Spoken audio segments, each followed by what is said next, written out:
Muy buenas tardes. Están más que preparados para oír la palabra de Dios, ¿verdad? Dios ha sido bueno. Tremenda adoración. Quiero tratar hoy con ustedes un tema que es muy medular para la vida de la iglesia. El tema lo he titulado, dentro de la serie La vida y los milagros de Jesús, lo he titulado Jesús y dos lecciones de tolerancia. Déjeme darle la definición de tolerancia. La tolerancia es el respeto a las ideas de otros, es el respeto a las creencias o a las prácticas de los demás, cuando éstas son diferentes o contrarias a las propias, ¿sí? Lo contrario de la tolerancia es la intolerancia. La intolerancia ha sido un lastre que toda la humanidad ha acarreado a través de la historia del universal. Ha habido muchos muertos por cuestión de que expresan sus ideas y otros no están de acuerdo, viene la agresión.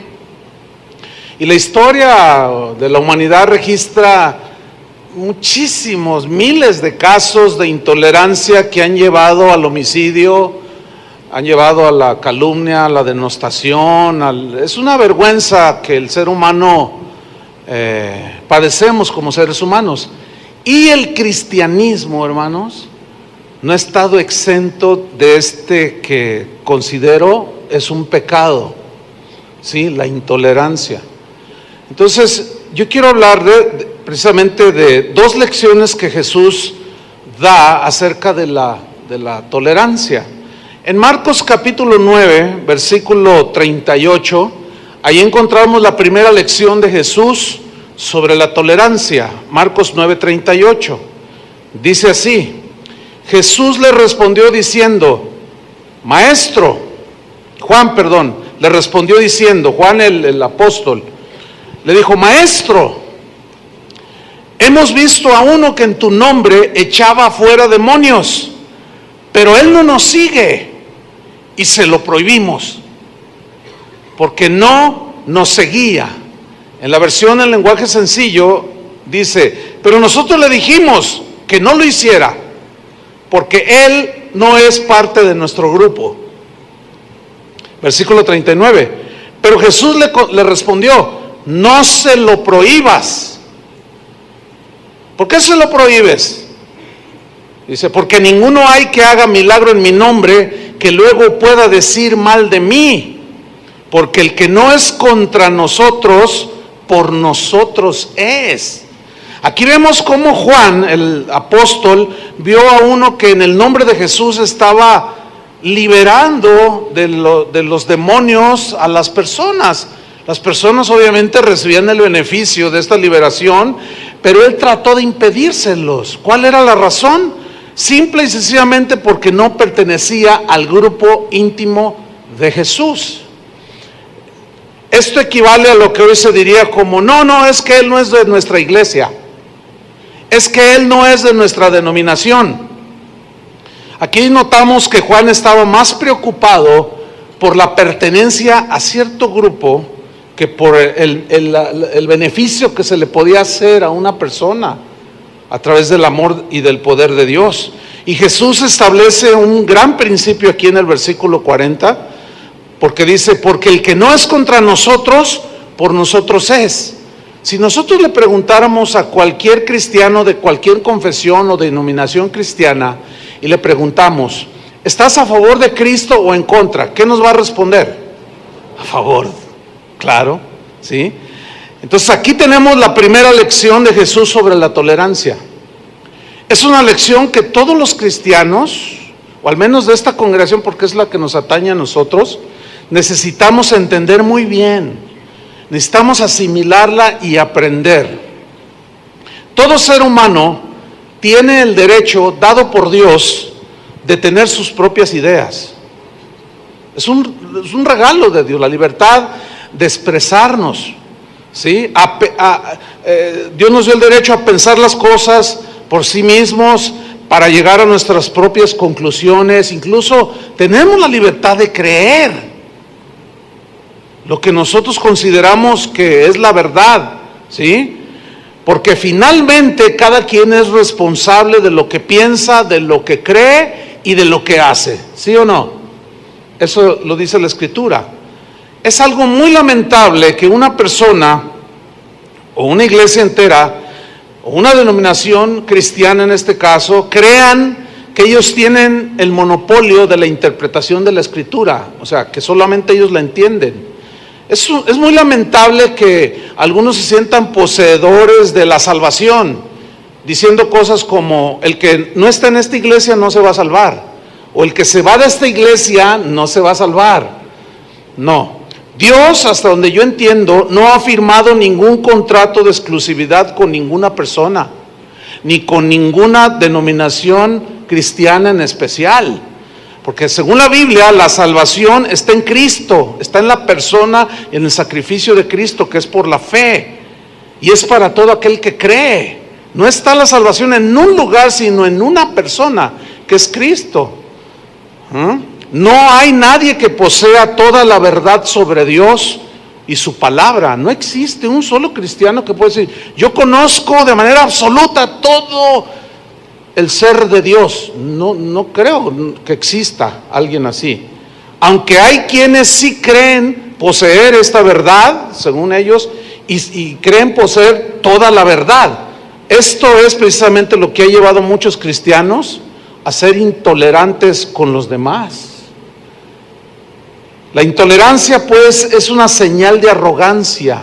¿Por qué? Pues porque excluye a los demás del grupo. Si no perteneces a nosotros o andas con nosotros, entonces no, eres un pobre tonto ahí que dice que es cristiano y que dice que sigue a Dios, pero no, tienes que estar con nosotros. Por eso todas aquellas expresiones de: no, mira, vente con nosotros porque acá con nosotros sí está bien, es intolerante, ¿sí? Es como decir: solo nosotros somos los que firmamos un contrato de exclusividad con el Señor. Solo nosotros entendemos la Escritura, y eso, mis queridos hermanos, no existe. Todos tenemos el derecho de pensar y de expresar lo que creemos. ¿Me puedes subir monitor, por favor? Repito, todos tenemos el derecho de pensar y de expresar lo que creemos. De todos los derechos humanos, el más apreciado es la libertad de hablar, de expresar las ideas. Sin embargo, esto tiene sus límites. Por ejemplo, si alguien con sus ideas está destruyendo los principios del cristianismo o la moralidad y los cimientos de la sociedad, fíjense bien, pongan atención, podemos oponernos, porque eso es parte de la libertad. Pero la manera de oponerse no debe ser tratando de eliminar a alguien por la fuerza, ni atacar su dignidad humana, ni burlándose, y mucho menos asesinándole. Eso no. Por ejemplo, Moisés, que cometió el grave error de matar a un egipcio, tratando de defender la libertad que Dios le quería dar a Israel. Y Dios reprobó eso, porque eso era vil intolerancia, ¿sí? Pedro, el apóstol, en una ocasión, cuando a Jesús lo prendieron, dice la Escritura que sacó una espada para defender al que amaba. ¿Tú amas a Jesús? ¿Hasta qué grado? De dar tu vida, ¿cierto? Pero ¿te pondrías con pistolas y machetes a defenderlo? ¿O a defender tu fe? No. Sin embargo, Pedro, vemos aquí que él todavía estaba pues en un proceso de entendimiento, de crecimiento, para llegar a un nivel que más al rato vamos a ver, al nivel en el que él llegó, pero él sacó la espada. Ahora dice la Biblia que tiró un tajo con la espada y que le cortó la oreja a un siervo del sumo sacerdote. Pero aquí viene una pregunta: ¿realmente Pedro quería cortarle la oreja? Créanmelo que no. Él quiso cortarle la cabeza, volarle la cabeza o partírsela en dos. Pero se entiende que en un ágil movimiento el siervo del sumo sacerdote lo esquivó y solamente le cortó una oreja, y Jesús lo reprendió y le dijo: Pedro, mete esa espada, guarda esa espada, porque el que hierro mata, a hierro muere. Esa no era la enseñanza de Jesús, de defender su doctrina, su enseñanza a través de la violencia física o verbal. Por eso dice: todos darán cuentas de las palabras ociosas, que ya estudiamos, ¿se acuerdan? Entonces le dice: no, guárdala. Entonces él guarda la espada, y yo me imagino así como: ¿qué? Pues ¿quién te entiende, Señor? Pues si yo te amo, yo daré mi vida. Sí, pero así no. Así no. Pasan los años, llegamos a Primera de Pedro, capítulo 3, versículo 12, donde allí ya vemos a un apóstol transformado totalmente.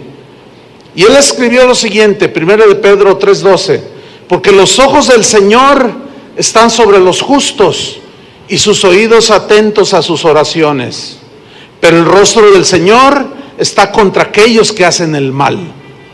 ¿Y quién es aquel que os podrá hacer daño si vosotros seguís el bien? Mas también si alguna cosa padecéis por causa de la justicia, bienaventurados sois. Por tanto, no os amedrentéis por temor de ellos, ni os conturbéis, sino santificad a Dios el Señor en vuestros corazones. ¿Qué significa eso? Seguimos leyendo. Y estad siempre preparados para presentar, ¿qué? Defensa. ¿Defensa de qué? Ahí no los dice. Nos dice de qué y cómo. Presentar defensa con mansedumbre. ¿Lo están leyendo conmigo? ¿Cómo se debe de presentar la defensa de lo que tú crees? Tienes la libertad de creer en Jesús o de rechazarlo, pero lo que tú crees, ¿lo vas a defender cómo? ¿Con agresiones? ¿Con burlas? ¿Con calumnias? Las abuelitas la llevan mucho en este sentido, porque las abuelitas vienen de una tradición católica de muchos años. Entonces tú te conviertes, empiezas a conocer y entender la palabra de Dios, y si tú llegas con tu mamá o con tu abuelita y le dices: oye, abuelita, ¿a poco tú crees que este mono te oye? ¿Cómo crees que va a recibir tu abuelita eso? Mal, no estás respetando. Y viene a mi mente el episodio cuando Pablo, llega a Grecia y dice que su espíritu se enardecía, tenía un celo por Dios, viendo la ciudad entregada a la idolatría. Y había altares por todos lados, altares de dioses paganos. Pero Pablo no decía nada, no dijo nada, ignorantes, no dijo nada. Él vio un altar con una inscripción que decía: al Dios no conocido. Y les dijo: de este vengo a hablarles a todos ustedes. Sigue diciendo: santificad a Dios el Señor en vuestros corazones y estad siempre preparados para presentar defensa con mansedumbre y reverencia. ¿Qué es reverencia? Respeto. Ahora, ¿a quién vas a respetar? Al quien le estás presentando tu creencia, tus ideas, tus conceptos. ¿Cómo? Con mansedumbre y reverencia ante todo el que os demande razón de la esperanza que hay en vosotros, o sea, de lo que has creído. ¿Lo alcanzan a ver? Bueno, aquí ya vemos a un Pedro madurando en sus ideas, en sus conceptos, en la tolerancia hacia los demás. Ellos se enfrentaron a un mundo intolerante. Todos los discípulos de Jesús fueron mártires, los asesinaron, excepto Juan. Pero ellos habían entendido que no podían ponerse en la misma posición que los intolerantes. El mandamiento de Jesús era: vayan y prediquen el evangelio a toda criatura, pero a la fuerza tienen que hacerlos creer en mí. No dijo: el que creyere será salvo, y el que no creyere será condenado. Nunca se insinúa que debemos de presionar o de obligar a la gente a creer. Eso va en contra de la conciencia y de la libertad que cada ser humano tiene. Debemos entenderlo. Y también los demás no pueden obligarnos a nosotros a pensar ni a creer como ellos creen. Es una libertad que nosotros tenemos también. Y debe haber respeto mutuo. El problema es que la naturaleza humana trae muy bien amalgamada la intolerancia. Todo mundo, hay un dicho que dice que cada cabeza es un mundo y cada quien defiende lo que cree y lo que piensa. Nosotros también lo vamos a hacer. Vamos a defender lo que creemos en Cristo, que Él murió por nosotros, etcétera, y lo que creemos en la palabra. Pero tiene que estar la tolerancia ahí, a un lado de nosotros. ¿Están comprendiendo? Vamos a ver una advertencia de Jesús al respecto. Vamos a Juan capítulo 16, versículo 1. Juan 16, 1.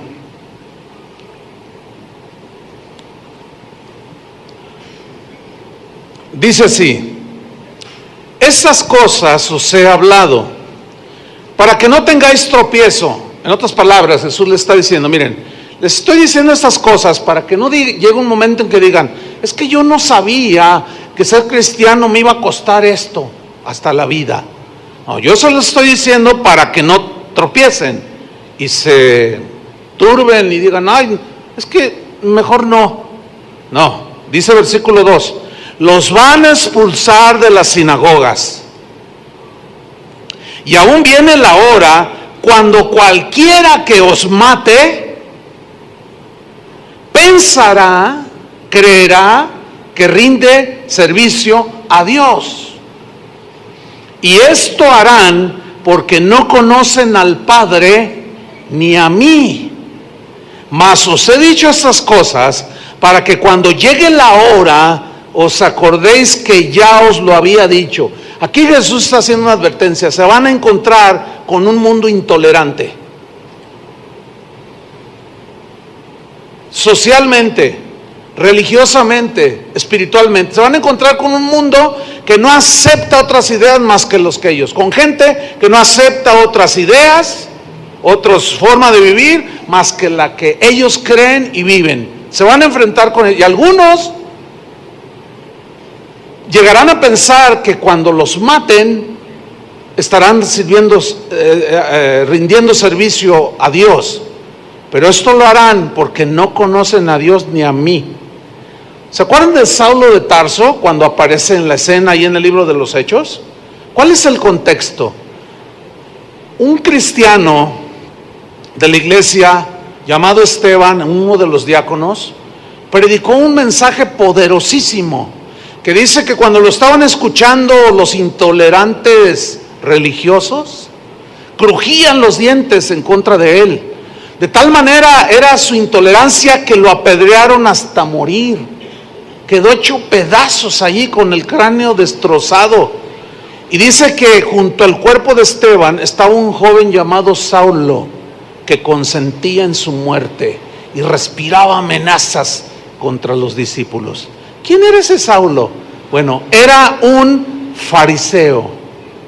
Era un miembro, dicen muchos, del Sanedrín, de los principales religiosos que profesaban el judaísmo. Pero se habían vuelto tan intolerantes que pensaban que aún asesinando, eso le iba a agradar a Dios. Conocemos la historia de Pablo, cómo su conversión. Posteriormente, pues pasan los años y él empieza a crecer en el Señor, empieza a asimilar. De hecho, se dice que después de Jesús, Pablo es el que más ha aportado al cristianismo con las epístolas que el Espíritu Santo le inspiró. Vemos en el libro de los Hechos, en el capítulo 26, a un Pablo contando su testimonio y aceptando que él había sido un intolerante, lo cual en ese momento ya no era, que él había llegado a asesinar. Y miren todo lo que él mismo dice de él. Él había transgredido esa libertad que los seres humanos tenemos. Y dice en Hechos 26:9, yo ciertamente había creído mi deber hacer muchas cosas contra el nombre de Jesús de Nazaret. Fíjate, él tenía esa convicción. Él creía que si se oponía al supuesto Mesías, Él estaba agradando a Dios. Dice, yo creí que ese era mi deber. Lo cumplió, sí, pero asesinando. Versículo 10. Lo cual también hice en Jerusalén. Y luego dice, yo encerré en cárceles a muchos de los santos, o sea, de los cristianos. Dice, yo los metí a la cárcel, habiendo recibido poderes de los principales sacerdotes. Y cuando los mataron, yo di mi voto. Creo que el personaje más intolerante en la Biblia no puede ser que el apóstol Pablo antes de convertirse. Pero una vez convertido, él empezó a entender. Y dice, yo di mi voto, versículo 11. Y muchas veces, dice, muchas veces, castigándolos en todas las sinagogas, los forcé a blasfemar. Y enfurecido sobremanera contra ellos, o sea, contra los cristianos, en toda la potencial de intolerancia que él tenía en ese momento, dice, los perseguí hasta en las ciudades extranjeras. Qué espíritu y qué actitud tan más horrible.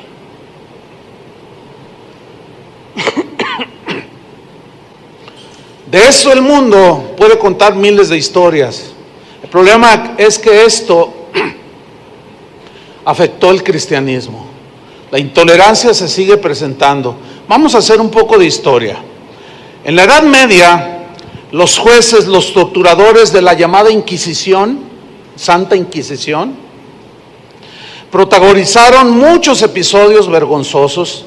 En la España de aquel tiempo hay muchas historias muy vergonzosas respecto al proceder de la Santa Inquisición, que fue impuesta por la Iglesia Católica. Ellos, los inquisidores, estaban plenamente seguros de que al matar a los adversarios del catolicismo, o a los ateos o a los herejes, estaban rindiendo un servicio a Dios.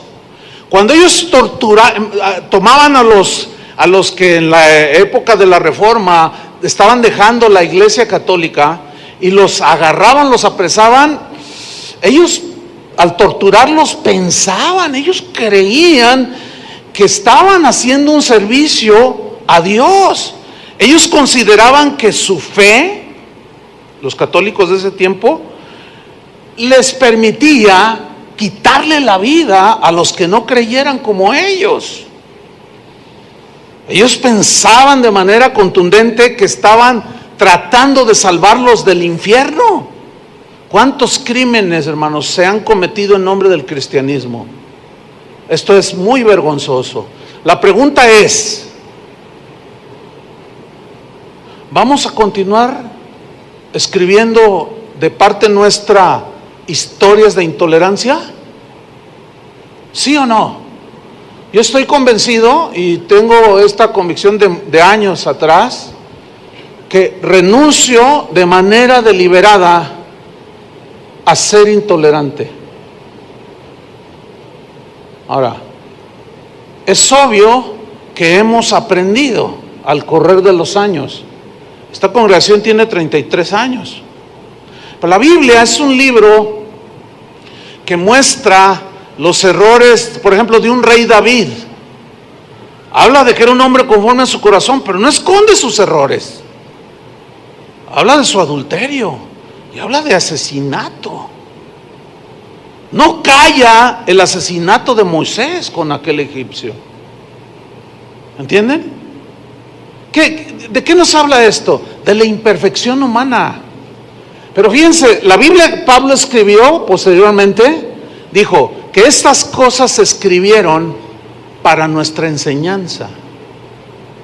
La pregunta es, ¿aprenderemos la lección y seremos tolerantes con las ideas?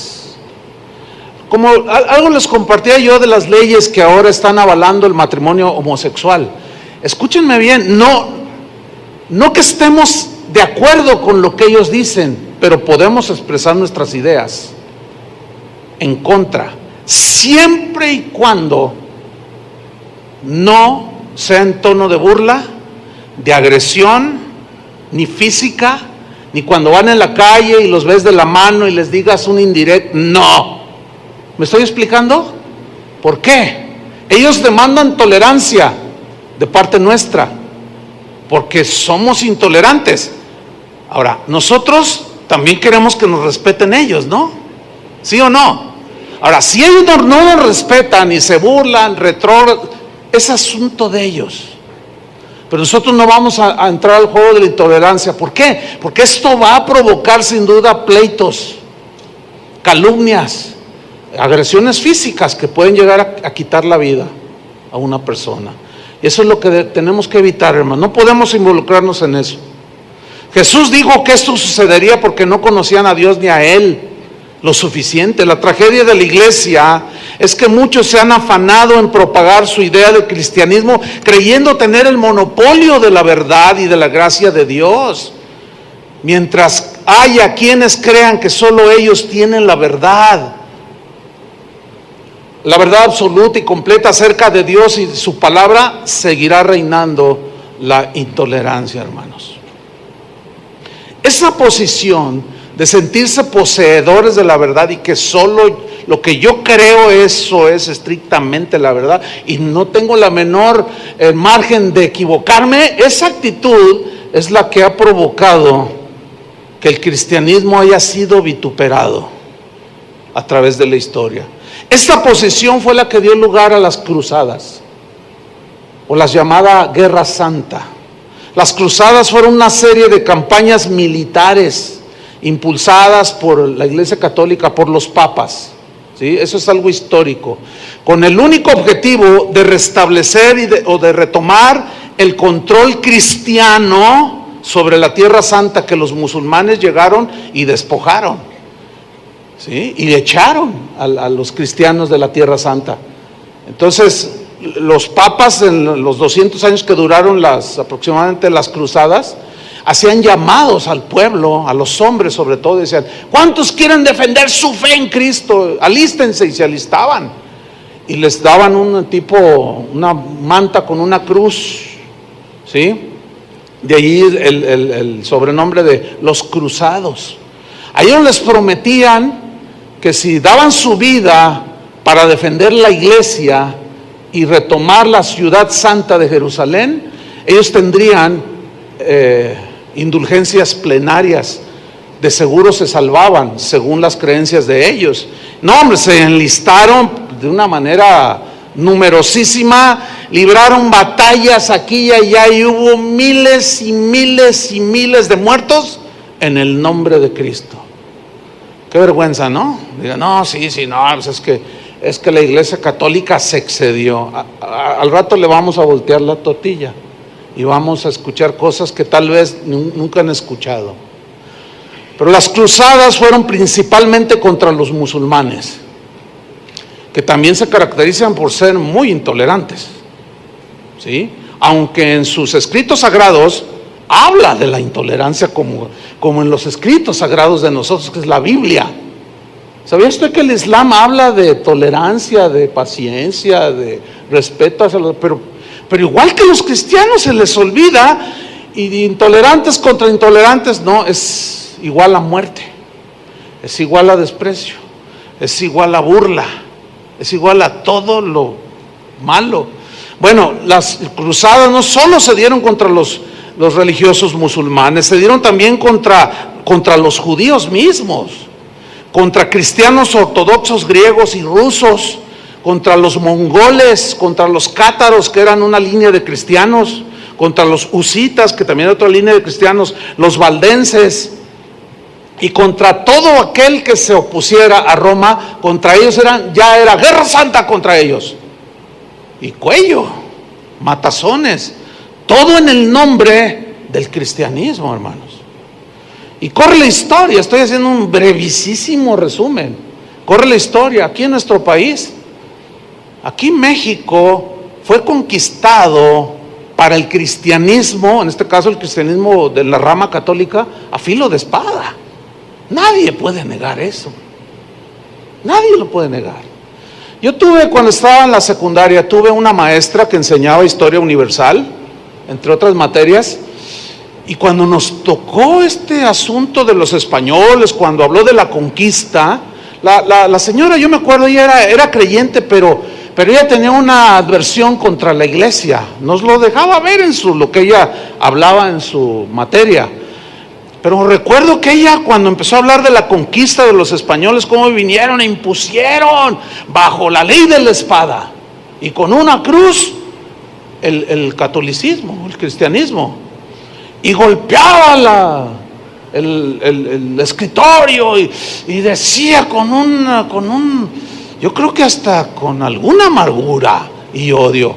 Inconscientemente, pues, un joven, yo estaba muy joven, secundaria, sí logró sembrar algo en mi corazón. Yo lo ignoraba hasta que pasaron años, me convertí ya como pastor, y una vez iba a haber olimpiadas en España, creo, y todos los comerciales eran alusivos a España, obviamente, y hacían comerciales con el tono de los españoles. Entonces cada vez que yo veía un comercial, yo los arremedaba, y mi esposa me dijo, oye, ella nomás me miraba, y un día me dijo, ¿sabes una cosa? Tú tienes algo contra los españoles.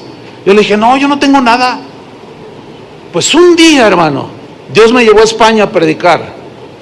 Una noche antes de llegar a una iglesia a predicar, el Señor me habló y me dijo, tú tienes algo en contra y tienes que arrepentirte, tienes algo en contra del pueblo español. Y cuando Él me dijo eso, me empezó a aclarar todo y me trajo a la memoria lo que la maestra había sembrado en mi corazón. Miren, hermanos, reconocí delante del Señor que sí había algo de ello. Antes de tomar la palabra de Dios y de predicar, yo les dije, tengo que decirles algo a ustedes. Había como 200, estaba en Barcelona. Tengo que decirles algo. Y les conté la historia que ya les conté a ustedes. Cuando yo les dije, perdónenme, mira, los hermanos que estaban ahí empezaron a llorar. Y me gritaban así desde los asientos, usted perdone, díganle a los mexicanos que nos perdonen a nosotros, perdón, perdón. Y se empezaron a parar de los asientos, empezaron a llegar conmigo y me abrazaban llorando, perdónenos a nosotros, sabemos todas las atrocidades que sí es cierto hicimos. Era un lloradero aquello, pero fue una sanidad bien bonita.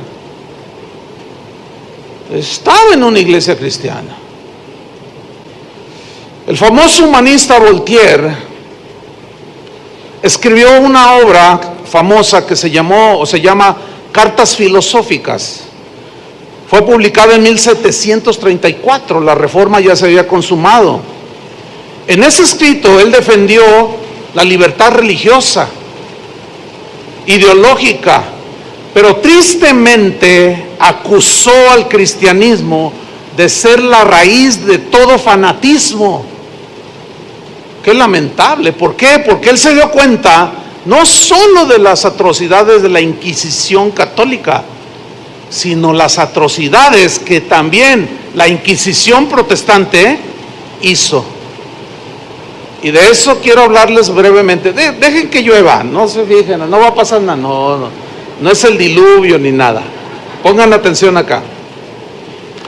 El mismo Voltaire dijo una frase que se volvió emblemática y dijo así, como diciéndolo a su adversario, odio lo que dices, pero ¿sabes? Daría la vida por defender tu derecho a decirlo. O sea, el tipo era un humanista y él tenía un concepto muy fuerte, humanísticamente hablando, de la libertad que tú tienes para hablar y expresar tus ideas. No tengo el derecho a callarlas, tengo el derecho a argumentar lo que yo creo, pero jamás bajo la bandera de la agresión. Estamos en el tiempo de la Reforma ahora, en esto que voy a decir.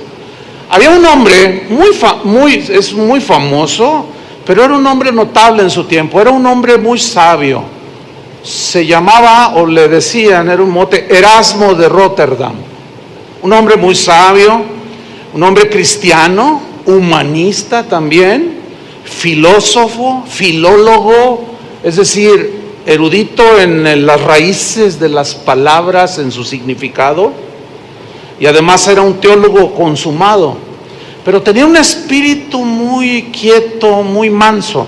Bueno, Erasmo comenzó a escuchar las ideas que Martín Lutero, consumador de la Reforma Protestante, con la libertad que él decía que tenía, empezó a expresar sus ideas. Y el sabio Erasmo, al escucharlo, asentía y concordaba con algunas de las definiciones e ideas de Lutero. Entre esas ideas estaba la del gobierno de la iglesia, que debía de haber una reforma, que se habían desviado del verdadero sentido evangélico, ¿sí? Entonces Erasmo decía, tiene razón este hombre, ¿sí? Lutero, al darse cuenta de que Erasmo, el sabio Erasmo, consentía con su enseñanza, pues empezó a presionarlo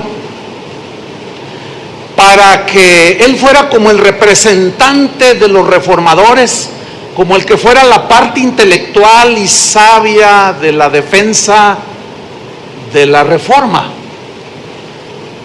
Pero Erasmo se negó, no quiso, y Lutero se enojó. Y el Papa de ese tiempo mandó llamar también a Erasmo y le dijo, mira, tú necesitas escribir con esa brillantez que tienes en contra de los herejes reformadores y ponerte de nuestro lado. Y el sabio Erasmo dijo, tampoco con ustedes.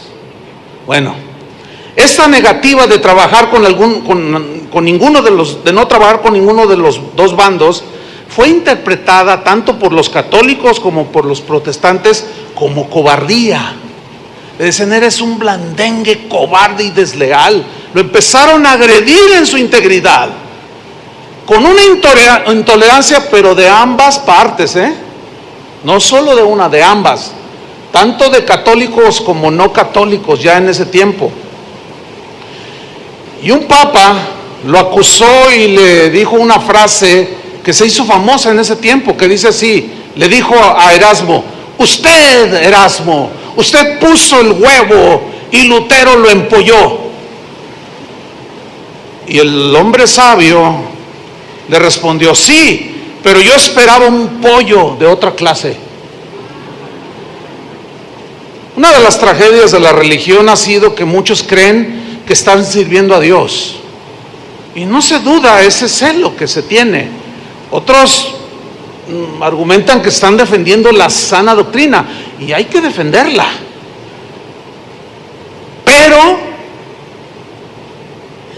muchos el día de hoy lo están haciendo de manera intolerante, tachando a todo mundo de hereje, simple y sencillamente porque no creen como ellos creen, porque no creemos como ellos creen. Y para ellos nosotros somos herejes, estoy hablando así en ese sentido. Y nosotros los tachamos de herejes porque no creen como nosotros creemos. ¿Ustedes creen que eso es el Espíritu de Cristo? Créanme lo que no, hermanos. Créanme lo que no. En el desarrollo de la enseñanza se van a dar cuenta cuál es el verdadero Espíritu de Cristo. Persiguiendo a los que nosotros consideramos herejes. Ahora, hay herejías. Y de esas hay que ventilarlas como tal. Pero hermanos, hay diferencias entre los cristianos. Hay cristianos que no usan corbata porque dicen que es la vestimenta del hombre mundano. De verdad. Entonces, si usted va a una iglesia y usted va con corbata, mundano, te dicen. Y hay cristianos que creen que si el pastor no se pone corbata, está pecando. O sea, la corbata es ridículo. ¿Cómo hemos caído precisamente en lo que el Señor dice que no debemos hacerlo? Fíjese usted que en la época de la Reforma Protestante también se dieron crímenes en el nombre del cristianismo. En 1525, Martín Lutero escribió una obra titulada Exhortación a la Paz. En ella, Martín Lutero exponía sus argumentos en contra de la conducta altanera y despreciativa que estaban teniendo los ricos de ese tiempo, que ya habían abrazado la reforma. Se consideraban reformados, se consideraban cristianos, se consideraban gente salvada por fe, lavados por la sangre de Cristo. Bueno, este escrito que escribió Lutero los reprendía, les llamaba la atención, los estaba tratando de corregir a todos los gobernantes, porque ya había agarrado la reforma y había llegado a niveles de reyes que se habían hecho protestantes. Y él les dice, los exhorta pues a que haya paz y que dejen esa actitud altanera. Bueno, la historia de ese tiempo registra una masacre donde murieron más de 120,000 campesinos alemanes. Se conoce como la matanza de Weinsberg en Alemania. ¿Qué sucedió ahí? Algo pasó en el corazón de Martín Lutero que puede pasarle a cualquiera, hermanos. Ese es el punto, Porque así como decimos de la intolerancia católica, también tenemos que subrayar la intolerancia de la otra parte, que fueron algunos de los reformadores, entre ellos Lutero. Resulta que de pronto Lutero decide colocarse del lado de los ricos, de los gobernantes, de los príncipes, y condenó severamente a los campesinos que se sublevaban, empezaron a sublevar, empezaron a reclamar sus derechos.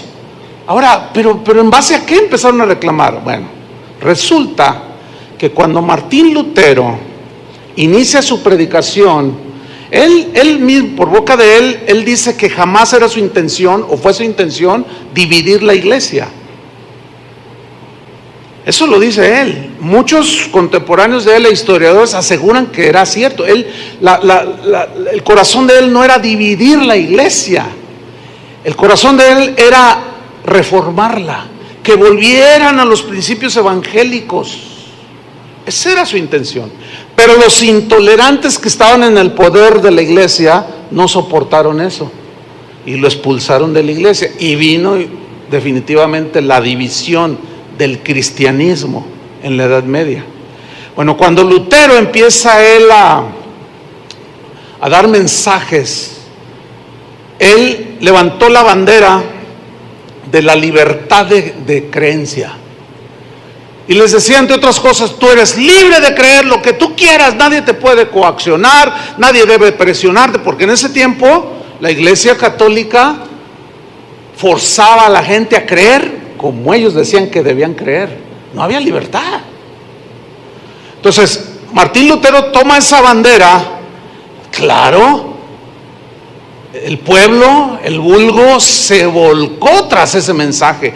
¿Puedo tener yo libertad de creer? Es que yo no creo que eso me oiga. Es que yo no creo eso. Tú tienes libertad de hacerlo. No, los seguidores se empezaron a remolinar alrededor de él por miles y miles.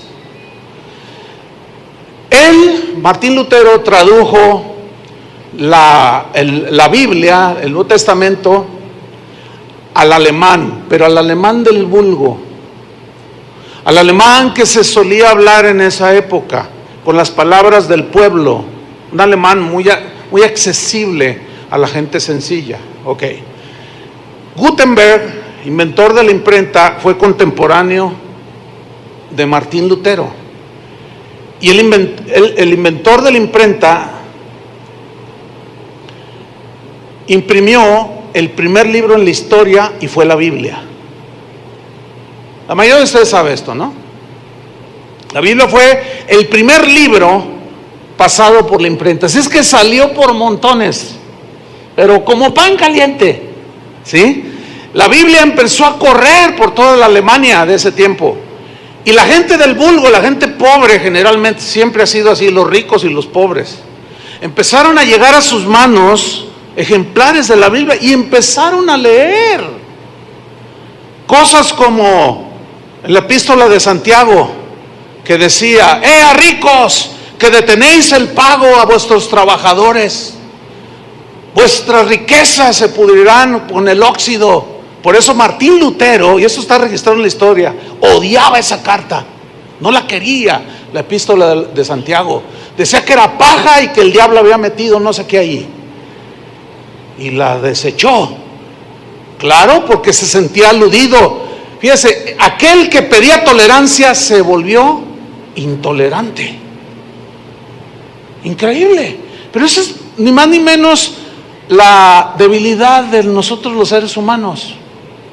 Entonces entre otras cosas, los alemanes, los campesinos de ese tiempo, miraron otras cosas, de que los patrones, las autoridades debían de gobernar bien, debían de tratar bien a sus empleados, a sus obreros, a los campesinos, y no había nada de eso.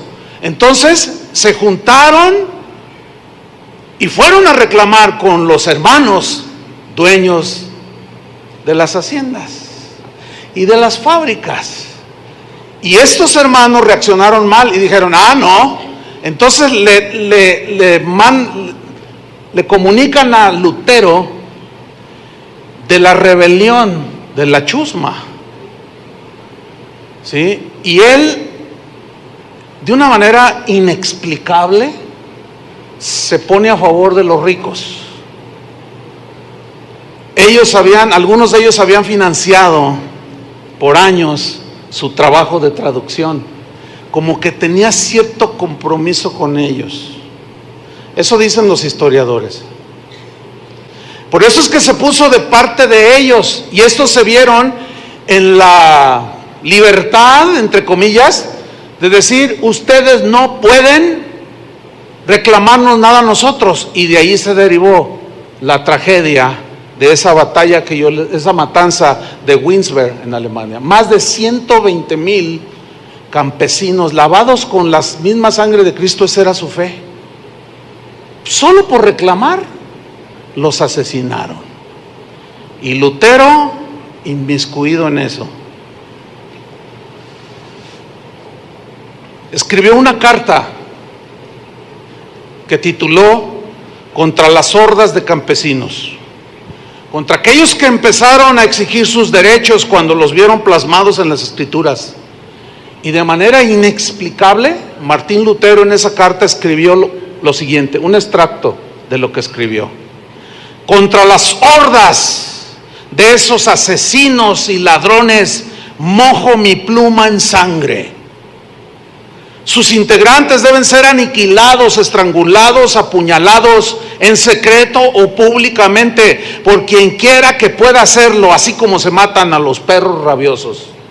Firmado Martín Lutero. Ese es el lado negro, parte del lado negro oscuro de la Reforma.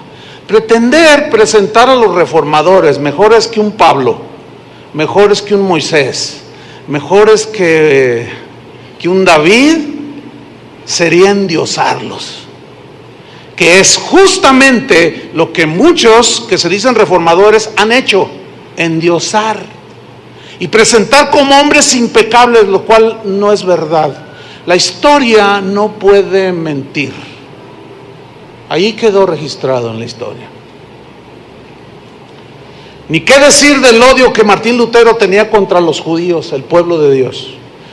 En su obra escrita en 1543, al final de su vida, un ensayo que tituló Los judíos y sus mentiras, dice textualmente así: había yo decidido no escribir nunca más ni de los judíos ni contra los judíos, pero esta gente malvada y miserable no cesa de tratar de destruirnos a nosotros los cristianos. He permitido que este pequeño libro salga adelante para todos aquellos que han resistido a tan venenosa cometida de los judíos contra nosotros los cristianos, y así advertirles para que permanezcan en guardia contra ellos. Sigue diciendo Martín Lutero: yo no podría creer que un cristiano se permitiera a sí mismo ser engañado por esos judíos y tomar parte de su destierro y miseria. Pero el diablo es el Dios de este mundo, y donde no está la palabra de Dios, él se mete fácilmente. No solo entre los débiles, sino también entre los fuertes, o sea, ellos, ¿no? En su intolerancia siguió escribiendo: deben realizarse contra los judíos acciones como quemar sus sinagogas, destruir sus libros de oración, prohibir predicar a los rabinos, deben aplastar y destruir sus casas, incautarse sus propiedades, confiscar su dinero y obligar a esos gusanos venenosos a realizar trabajos forzados o a expulsarlos para siempre. Escuche bien, muchos historiadores aseguran que Adolfo Hitler se inspiró en su odio mortal contra el pueblo judío en los escritos de Lutero. El Hitler de la Alemania, que así como Saulo respiraba amenazas y enfurecido y perseguía de ciudad en ciudad a los cristianos, así el Hitler se volvió un total intolerante. Pero la raíz allí quedó, hermanos. Increíble, ¿no? Pero ahí está. Hay muchos personajes de la Reforma. Hay uno al cual le apodaron el dictador de Ginebra, avecindado en Ginebra, originario de Francia, que así como Pablo, yo encerré en cárceles a muchos de los santos, habiendo recibido poderes de los principales sacerdotes, y cuando los mataron, yo di mi voto. A ese llamado dictador de Ginebra, en su intolerancia, cuando ya tenía el poder religioso y civil, hizo una serie de prohibiciones a todos los habitantes de Ginebra, como prohibido ir al teatro, prohibido escuchar la música que él no aprobaba, prohibido ir a un día de campo si él no lo aprobaba, prohibía todo.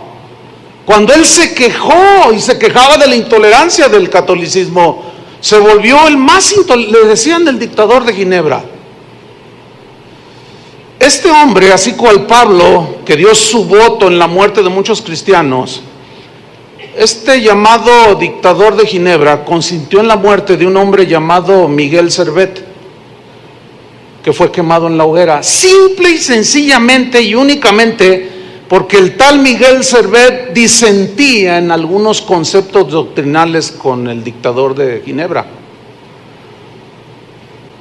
Y dio su voto para que fuera llevado a la hoguera. Y todavía más, permitió que fuera quemado en leña verde. Esa frase de no, lo van a... y en leña verde viene de esa época, porque la leña verde, al ser encendida, no se consume tan rápido, es más lenta. Entonces el tormento, el suplicio era peor. Escuchen bien lo que voy a decir. Bueno, voy a repetir lo que dicen los historiadores. Hay documentos que prueban que la Inquisición protestante fue peor que la Inquisición católica. Porque los registros de la Inquisición católica, ahí están, muestran que cuando la gente pedía clemencia, las acusaciones eran falsas, otras verdaderas, pero no era como para llegar a matar a alguien por disentir en las ideas o en las creencias. Pero cuando pedían clemencia a sus verdugos, registra la historia que los perdonaban. Pero cuando se dio del lado protestante, como a Miguel Servet, que pidió clemencia, gritaba: tengan piedad de mí, le atizaron al fuego, eres culpable. Y hizo un par de escritos este dictador de Ginebra, que lo había agarrado primero la Inquisición católica y se les escapó. Dijo: no, este tiene que morir, y de mi parte no descansaré hasta no llevarlo a la muerte. Y cuando finalmente lo apresan y le dan la sentencia en la hoguera, él dio su voto, así como Pablo, simple y sencillamente porque disentía de algunos puntos doctrinales de las Escrituras. Dentro de esta tragedia destaca la defensa de este ejecutado Miguel Servet por ideas religiosas. Hayan sido herejías o lo que haya sido, nunca justifica, hermanos, asesinar a una persona. ¿Están de acuerdo con eso? Nunca. En esa historia triste resalta la defensa que hizo del tal Servet un hombre llamado Sebastián Castellion. Este hombre dijo: matar a un hombre no es defender una doctrina, es matar a un hombre. Cuando los ginebrinos ejecutaron a Servet, no defendieron una doctrina, mataron un hombre. Al que mata un hombre se le denomina asesino. Ay, hermano, que ya te volviste en contra de la reforma. No confundan, por favor. Porque si hablamos de los pecados de David, tenemos que hablar también de nuestros errores, ¿o no? Creo que sería honesto hacerlo también, ¿no? Yo di una serie sobre la historia de la iglesia, pero era un esbozo, hermanos. 12, 15 enseñanzas sobre, hermanos, muchos tal vez ni siquiera se imaginan el volumen de información que hay sobre la reforma, los episodios gloriosos de la reforma, pero también el lado oscuro de la reforma. Y por obvias razones, yo plasmé en un par de capítulos los horrores del papado. ¿Sí? Y mencioné brevemente las aportaciones de algunos de los reformadores, no de todos, sino de algunos cuantos, por el bien de la reforma de la iglesia. Me faltó tiempo, pero no lo traté de encubrir, jamás. Esta información no la sé de ayer. Esta información tiene siglos. El asunto es que ahora por el internet tiene más acceso. Tenemos más acceso a volúmenes escritos, libros completos. Entonces cuando alguien, el otro día me escribió un pastor, me dijo: mira lo que descubrí, y era algo de esto, estaba así como impactado, ¿no? Yo no lo había visto, no, yo pensaba que los reformadores, tú pensabas. Pero no ningunos héroes, como se nos ha querido pintarlos, no. Este tal Sebastián Castellion, un hombre muy brillante también, cristiano, creyente, empezó a ser perseguido por el dictador de Ginebra, el que consintió en la muerte de Miguel Servet, y le hizo un escrito a este dictador. En una carta, se las voy a leer, es breve, dice: os pido por el amor de Cristo que respetéis mi libertad y renunciéis al fin a seguir acusándome falsamente. Dejad que profese mi fe sin coaccionarme, tal y como a ti se te permite ejercer la tuya, y como espontáneamente yo la reconozco. De todos aquellos cuya doctrina se aparta de la vuestra, no supongáis que están en un error, y no les acuséis acto seguido de herejía. Aunque yo, como otros muchos devotos cristianos, intérprete de la Escritura, de un modo distinto a como lo hacéis vosotros, profeso con todas mis fuerzas mi fe en Cristo. Seguramente uno de nosotros está equivocado, pero precisamente por eso amémonos el uno al otro.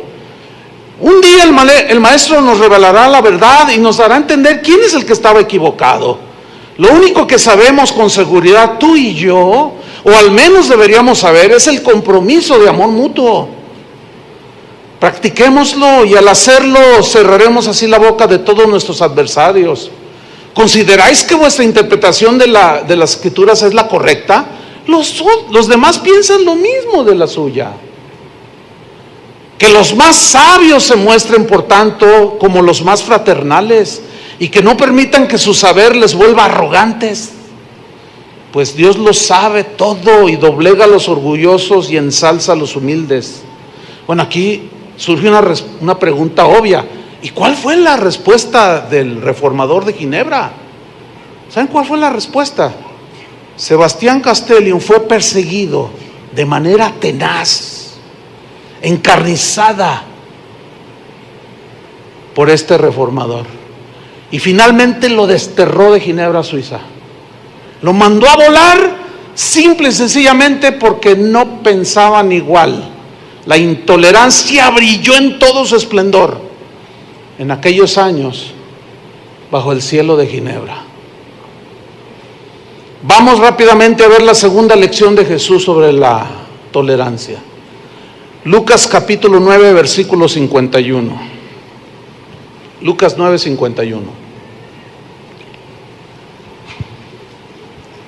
Vean esta historia y créanla porque somos cristianos y está en la Biblia. ¿Están listos? Lucas 9, 51. Cuando se cumplió el tiempo en que él había de ser recibido arriba, o sea Jesús, allá en el cielo después de su sacrificio, afirmó su rostro para ir a Jerusalén. Y envió mensajeros delante de él, los cuales fueron y entraron en una aldea de los samaritanos para hacerle preparativos, mas no le recibieron. ¿Se acuerdan de Jesús en su diálogo con la samaritana? Dame de beber. ¿Cómo tú, siendo judío, me pides a mí que soy mujer samaritana? Porque judíos y samaritanos no se tratan entre sí. Tenían pleito de tipo religioso. Nuestros padres adoraron en este monte y vosotros decís que es en Jerusalén, le argumentaba la señora esa, la del cántaro, la samaritana. No, le dice. Y Jesús le dice, no, mujer, créeme que la hora viene cuando ni en Jerusalén, ni en este monte, ni en Jerusalén adoraréis al Padre. Estaba echando por tierra toda centralidad de un lugar específico para adorar a Dios.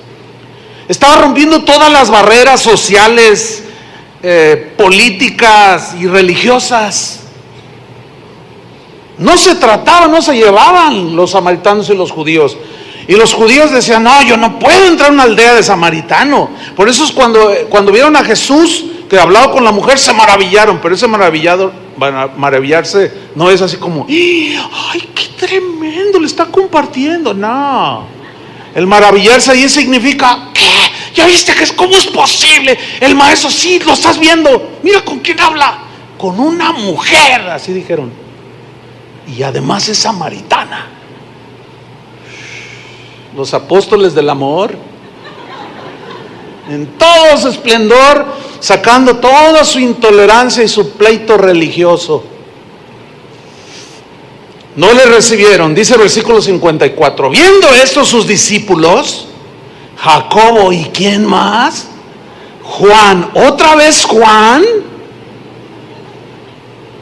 el llamado apóstol del amor, el que dijo, hijitos, amad los unos a los otros, porque el amor es de Dios, y el que no ama no ha conocido a Dios, porque Dios es amor. Otra vez en un acto de intolerancia, el que dijo, aquel que dice yo amo a Dios y aborrece a su hermano es homicida. No amemos de palabra, sino de hecho y en verdad. Nosotros le amamos a Él porque Él nos amó primero. El apóstol del amor envuelto por segunda ocasión en la intolerancia. Sí, mis queridos hermanos, sí. Vean cómo la Biblia no nos esconde el lado débil del ser humano. Lo tremendo de esto es que Juan no se quedó estancado en su intolerancia. No se quedó en el fango de la intolerancia, ni en el desprecio hacia aquellos que no creen como él. No. Pero aquí lo vemos otra vez. Jacobo y Juan dijeron, Señor, miren lo que le dijeron, ¿quieres que mandemos que descienda fuego del cielo como hizo Elías y los consuma? ¿Cuántos quieren ese tipo de creyentes fervorosos, llenos de celo por la sana doctrina y defendiendo con furor y valentía lo que ellos creen que Cristo hizo por ellos? ¿Cuántos quieren de esos? Fíjate, tenían tanta fe. Señor, nada más da la orden y hacemos que descienda fuego del cielo. Y a todo aquel que no venga a nuestra iglesia, que no crea como yo, que no crea como los reformadores, que no crea como fulano, que no crea como sultano, que son a los que yo sigo, que el fuego los consuma. ¡Qué historia! Ahora, ¿cuál fue la respuesta de Jesús? Volviéndose él, 55, los reprendió, les llamó la atención, los regañó los exhortó, como tú quieras, pero los puso en su lugar, diciendo: ustedes no saben de qué espíritu son. Todavía no han entendido, un día lo van a entender. Jesús sabía que un día lo iban a entender. Hermanos, está bien defender lo que creemos, está bien exponer las herejías y a los lobos y a los falsos maestros, pero escúchenme bien, no podemos rebasar la línea como el día de hoy se rebasa. Y en internet, mira, ahorita actualmente todo mundo es hereje, todos somos herejes. ¿Cómo? A ver si le voy a explicar. Yo digo ahorita mis ideas, lo que yo creo, y ya puede haber alguien escuchando, siempre hay gente así, a ver qué digo, y mañana ya sale en internet: Chuy se volvió en contra de los reformadores. Sí, es que ese es un tal por cual, y empiezan a agredir, no mis ideas, no mis argumentos, y que tiene unos amigos así, y que tiene una esposa así, y que esto y que el otro y más allá. Y no, yo estoy orando para que Dios le calle la boca. Una vez yo he recibido correos, yo estoy orando para que el Señor ya se lo lleve. Y alguien dijo, una persona dijo: pero al infierno, dice, porque usted no va al cielo con todas sus herejías que enseña, háganme favor. Entonces, esa es la vil intolerancia en pleno siglo XXI. Pero jamás yo les he contestado: no. Tal vez hace 10, 15 años, sí. Bueno, Pablo cambió, Juan cambió. Yo reconozco haber rebasado la línea, no una vez, varias veces. De eso ya arreglé cuentas con el Señor, pero te va enseñando el Señor. ¿Nos vamos a quedar ahí? No, tenemos que avanzar, tenemos que seguir el caminar con el Señor. Entonces los reprende, le dice: ustedes no saben de qué espíritu sois, porque el Hijo del Hombre no ha venido para perder a las almas de los hombres, sino para salvarlas. A Santiago y Juan les parecía que estaban haciendo algo digno de alabanza. Ellos llegaron a creer que el Señor les iba a probar su celo. Tú dinos: Señor, tú mándanos, nosotros hacemos descender fuego del cielo. Ellos sin duda creían que estaban defendiendo a su maestro. ¿Cómo lo menospreciaron? Hijos del diablo. ¿Cómo se les ocurre despreciar al autor de la vida? Y Juan ahí, el que escribió el Evangelio: en el principio era el verbo. Despreciaron al verbo, el que era antes que todo.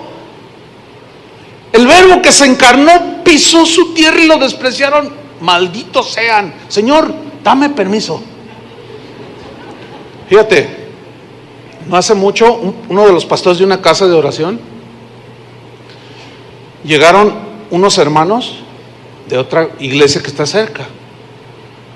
No les gustó que se haya iniciado una casa de oración allí, y le dijeron a los pastores,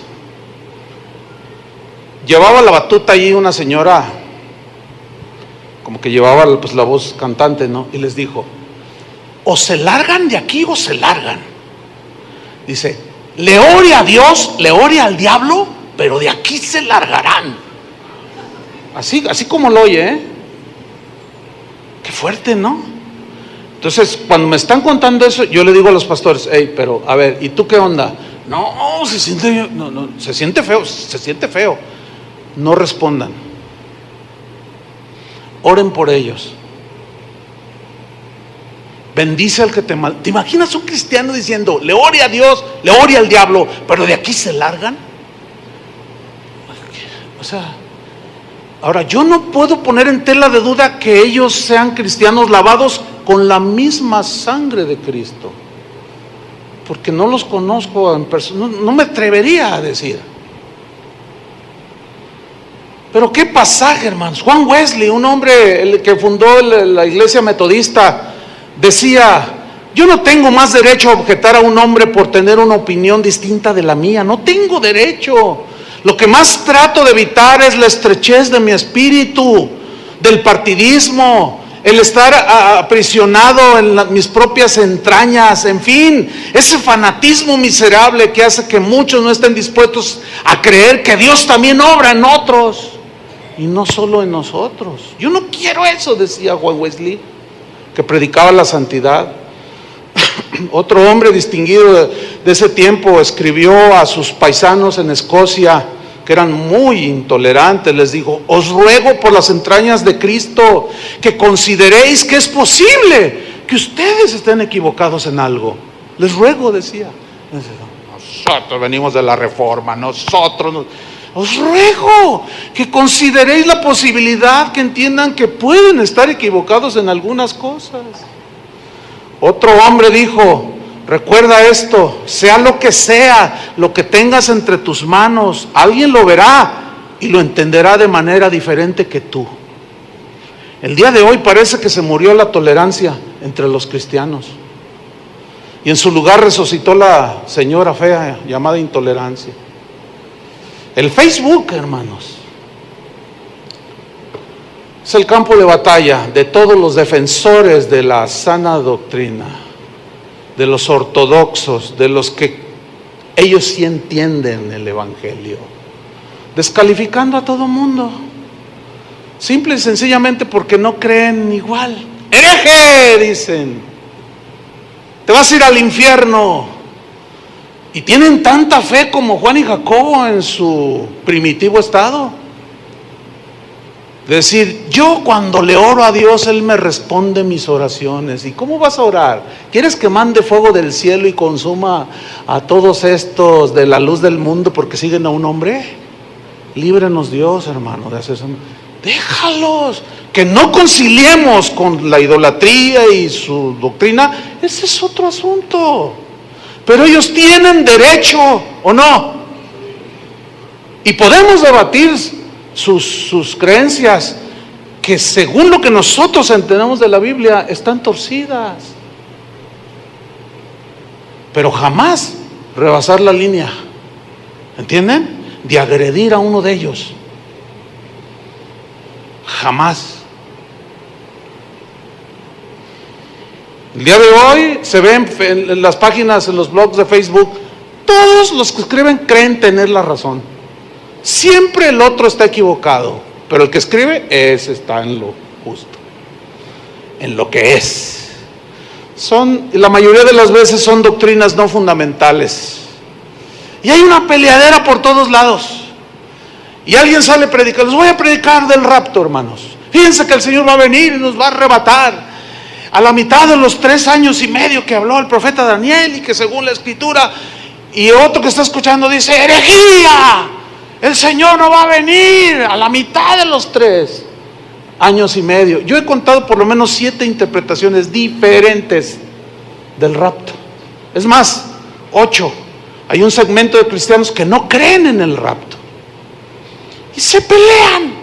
No, el Señor va a venir después de la gran tribulación. Herejía, porque Él dice que nos libra de la ira. Y cada quien saca sus textos. Pero en los temas que no son claros, ¿saben por qué? Porque no son temas fundamentales. Pablo a los romanos les escribe: recibid al débil en la fe, pero no para contender sobre opiniones.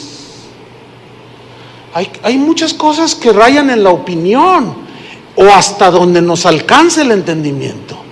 Hermano, lo importante es que Él va a venir, ¿o no? Independientemente si es a la mitad, o a la mitad de la mitad, o a la mitad de la mitad de la mitad, o que no venga en el rapto. Él va a venir por segunda vez. Hay muchas interpretaciones. ¿Qué me dicen de la vestimenta? Una de pleitos, hermanos.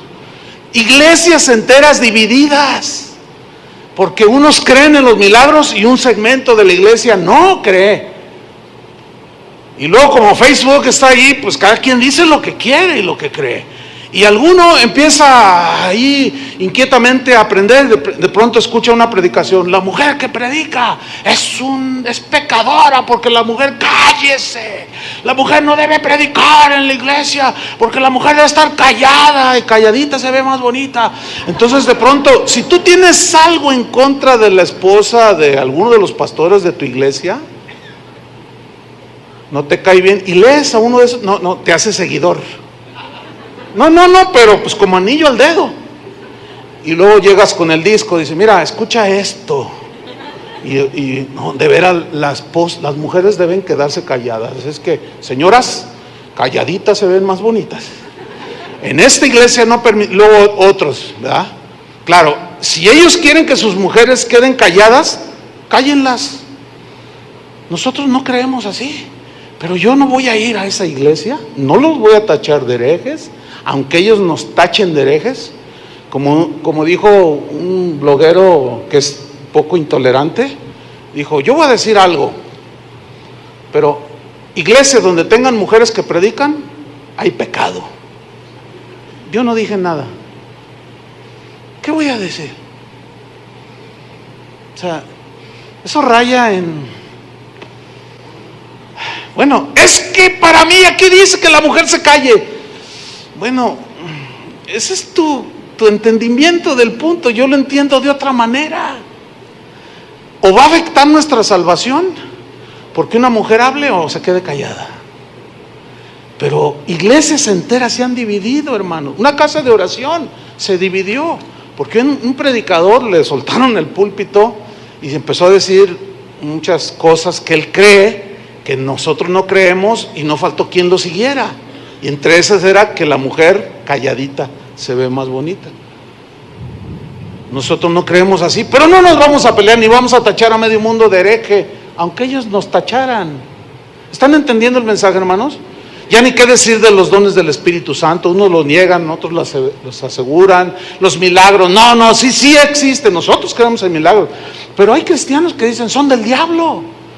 Ay, diciembre es el mes del martirio para muchos, porque es una guerra, casi la Navidad se debe celebrar, que es fiesta pagana, y una peleadera entre los cristianos por temas secundarios. Si tú tienes libertad de celebrar, celébrala.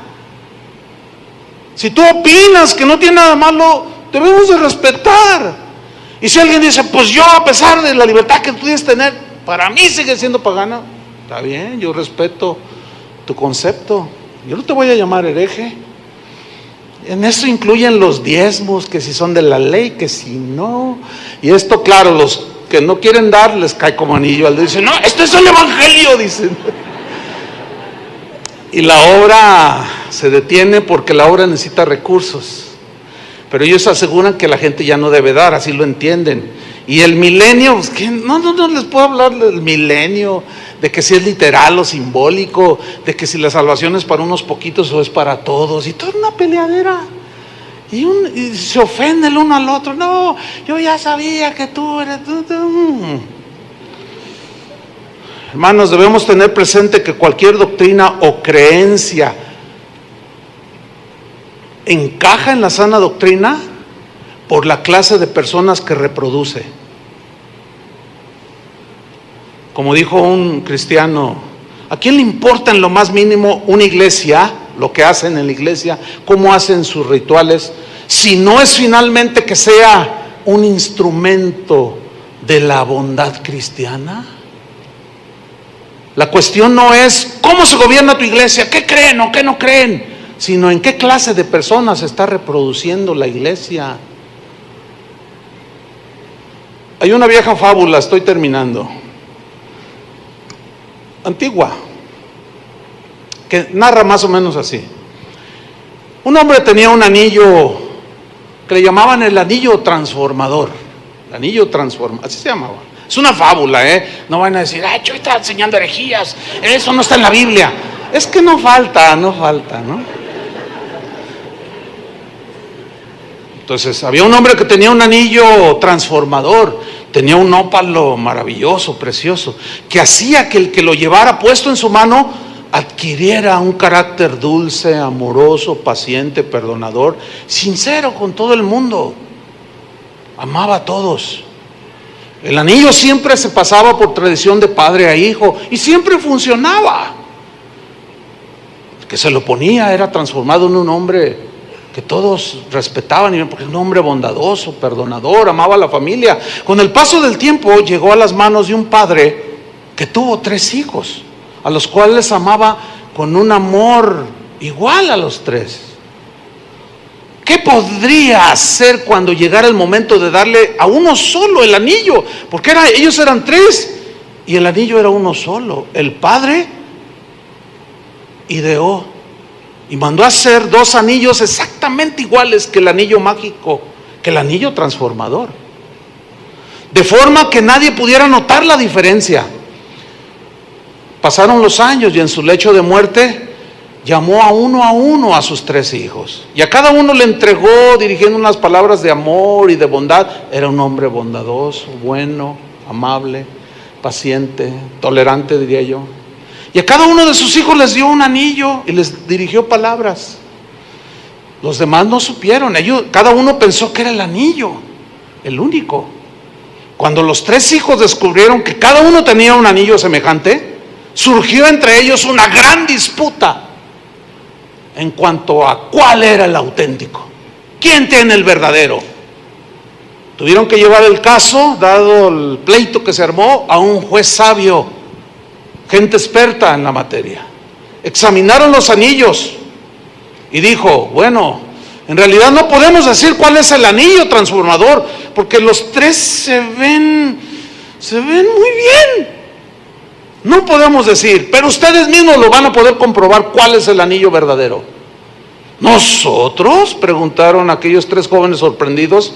Sí, les dijo el juez, porque si el anillo verdadero produce en ti un carácter dulce, amable, perdonador, cuidador de su familia, si ese anillo te produce eso, entonces toda la gente, yo como juez y todo el pueblo, vamos a reconocer que el que tú tienes es el verdadero. Así que váyanse, marchaos cada uno, tomen su camino, sean amables, sean sinceros, sean honestos, amen a su esposa, amen a sus hijos, amen a su prójimo, sean justos en vuestro trato con todos. Y al correr del tiempo sabrán quién tiene el anillo verdadero. ¿Les gustó la fábula? Pues ahí no termina, porque resulta que los tres resultaron amables, buenos, amadores de su esposa, de sus hijos, pero eran diferentes. Espero hayan entendido la fábula, hermanos. Puede que odiemos las creencias de una persona, pero no debemos odiar a la persona. Puede que quisiéramos eliminar lo que enseña, pero no debemos nunca eliminar al que enseña aquello que no nos cae bien. Un sabio cristiano que fue perseguido por la intolerancia de gente que creía diferente a él, dijo de su enemigo, miren lo que dijo. Él, o sea, su enemigo, dijo este cristiano, él trazó un círculo que me dejaba fuera y comenzó a llamarme malvado, hereje, infiel, hijo del diablo. Pero el amor y yo tuvimos la habilidad de trazar un círculo y lo incluimos a él. Deje terminar con una frase que los cristianos debemos considerar para poder seguir los pasos de Jesús. A esta frase que voy a citar a continuación se le atribuye, unos se los atribuyen a Juan Wesley, otros a San Agustín de Hipona, uno de los padres de la iglesia del siglo IV, pero hermanos, realmente la autoría no importa, ¿sí? Estoy convencido de que estos dos hombres no van a salir de sus tumbas para pelear derechos de autor. No, ellos eran diferentes, ¿sí? Pero la frase dice así: en lo esencial, en lo fundamental, unidad. ¿Crees que Jesús es el Hijo de Dios? Sí. ¿Crees que Él murió en la cruz por tus pecados? Sí. ¿Crees que nació milagrosamente, virginalmente de una virgen? Sí. ¿Crees que Él resucitó de los muertos para nuestra justificación? Sí. ¿Crees que tu acceso al Padre es por medio de la fe en el sacrificio de Cristo? Sí. En lo esencial, unidad. En lo no esencial y dudoso, libertad. Y en lo demás, amor. Y yo añadiría la frase de un apóstol transformado. El apóstol se llama Pedro. que dijo, porque el amor cubrirá multitud de errores. Dígame qué cristiano es perfecto. Nadie. Dejemos de juzgarnos, dejemos de ya de una vez por todas, el que entienda, entienda. Necesitan saber de qué espíritu son. ¿Eres del espíritu de Cristo? Tenemos que dejar de estar peleando y descalificándonos entre personas que somos lavadas con la misma sangre de Cristo. Amén. Oremos. Señor, te agradecemos mucho tu gran paciencia que has tenido para con nosotros, porque sin duda que todos hemos transgredido este principio. Señor, perdónanos, porque de alguna manera, en algún tiempo, en algún momento, hemos sido intolerantes con nuestros familiares.